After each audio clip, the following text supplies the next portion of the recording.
bilang isang Pilipino at kontrobersyal ngayon ang gobyerno. Alam mo ba kung ano ang qualification para maging President ng Pilipinas? Ayon sa 1987 Philippine Constitution, kailangan mo lamang ng 5 requirements. Una ay natural-born Filipino citizen ka. Ibig sabihin, automatic na Pilipino mula pagkasilang kung isa o ang mga magulang mo ay may dugong Pilipino, na tinatawag natin jus sanguinis o citizenship by blood.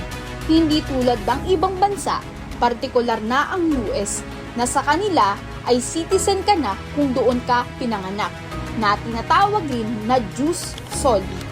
Pero kung parehas foreigner ang magulang mo at sa Pilipinas ka nakatira o pinanganak, hindi ka pa rin automatic na Pilipino. Pero may proseso o ang naturalization para maging isang Pilipino. Ngunit kahit gawin ito, hindi ka pa rin pasok sa kwalifikasyon para maging isang natural-born Filipino citizen. Pangalawa, kailangan ikaw ay isang registered voter. Ibig sabihin, pumunta ka sa COMELEC at magpa-register para makaboto tuwing eleksyon. Nakalista ka bilang isang botante ng Pilipinas dahil ito ay nagpapakita ng isang democratic process at pinapahalagahan mo ang eleksyon. Bakit nga ba ito mahalaga? Kung hindi ka nagparehistro para maging isang botante, paano ka mangunguna sa eleksyon bilang kandidato kung di ka rehistrado?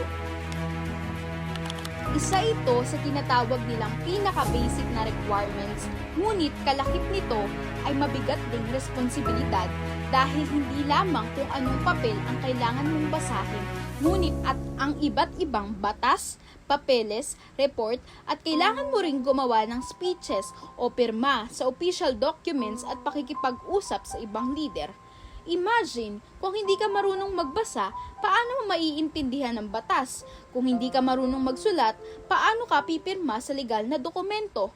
Kaya, ito ay requirement para masigurado na capable ka to handle the responsibilities of being a leader.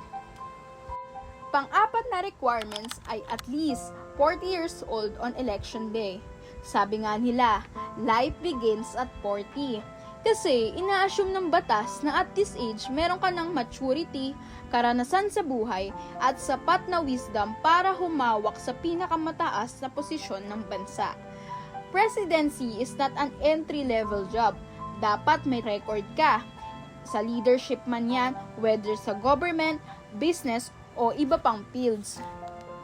Panglimang requirements o ang huli, kailangan resident ka ng Pilipinas for at least 10 years before election. Ang ibig sabihin nito, nakatira ka talaga sa Pilipinas ng dire-diretso or at least may consistent residence dito for 10 years bago mag-eleksyon.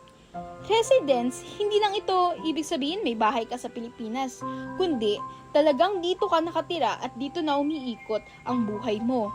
Halimbawa, kung balikbayan ka na laging nasa abroad, tapos umuwi ka lang ng ilang buwan bago ang eleksyon, hindi ka pa rin qualify.